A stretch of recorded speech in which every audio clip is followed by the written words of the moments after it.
Anna, what a really exciting new series this is, the Matchbook EBF Future Stayers series. Tell us a bit from Matchbook's perspective why it appealed to you in association with the EBF. Well, one of the things that I really want to do when I started at Matchbook and looking at our sponsorship portfolio is how can we make this more pervasive? So how can we have more of a presence throughout the year, and also how can we use our spend to make a difference? So I approached the EBF when I was looking at different races that we could maybe create a series from. They were all EBF races. So Rachel and I sat down, and the Future Stayers program was something that she really wanted to prioritise and highlight, and they weren't sure how to take it to the next level. So we're matching their prize money contribution, and we will be introducing a £100,000 bonus for any winner of one of these races that goes on to win a Group 1 as a 3-year-old over 10 furlongs or further in the UK and Ireland.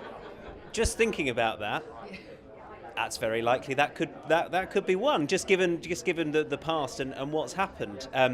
Which I suppose is what we want with these bonuses, isn't it? Because it works on a level for you, and at the same time it's supporting the industry going forward. Absolutely. So if this had been in place in Cracksman's year, Cracksman would have won the bonus. So we have a winner. He's really our poster boy for the whole thing, and poster boy for quite a few things, but he's the poster boy for this. He's the star graduate of the series, and we want someone to win it. We really do. You know, it's so important. There was an article by Julian Muscat in yesterday's Racing Post about the importance of the staying division, and that people do invest in these horses. So I think it's a very timely initiative, and the minimum prize value is 14,000, and it goes up to 40,000 for a nursery at Newmarket.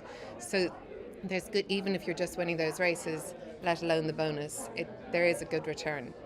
And it ties in as well with, of course, Matchbook's sponsorship of the Yorkshire Cup, where Stradivarius is back, and he won his own bonus last year, of course. So there is a sign here of yourselves supporting the staying programme on more than one level. Absolutely. So and that wasn't planned. That wasn't planned. When it came across my desk, I said York is somewhere I'd always been keen to have an involvement with, and such a historic race as the Yorkshire Cup.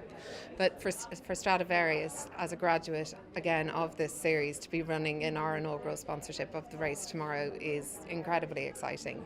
But the one thing I'm really keen to do with this is we want to tell racing's story, and we can do that through this series. We can tell the story of a horse training on from 2 to 3, those niggles that can happen with a big scopy staying to 3-year-old, 2-year-old, and what happens behind the scenes. How do you train them on through the winter? How do you get them ready and primed for really targeting those key races? So it's exciting. And it involves patience on the part of everyone as well. But from your angle and the EBF, it is all about an eye on the future, what's going to happen next year and perhaps beyond as well.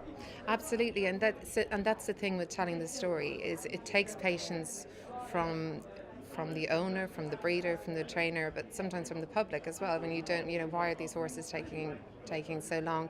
If we can tell the story of what's going on behind the scenes, then that can be picked up with the WH Stayers Million. That narrative continues. So it's really, you talk about the jump stars, they stay around for a long time, but actually the staying division are flat racing stars that we can really shout about, and the public can really connect with, and we can get them closer. Absolutely. We look forward to seeing those future stayers of the future starting off their juvenile campaigns in one of those 16 races, seeing how they get on. Thanks, Anna. Thanks, Tom.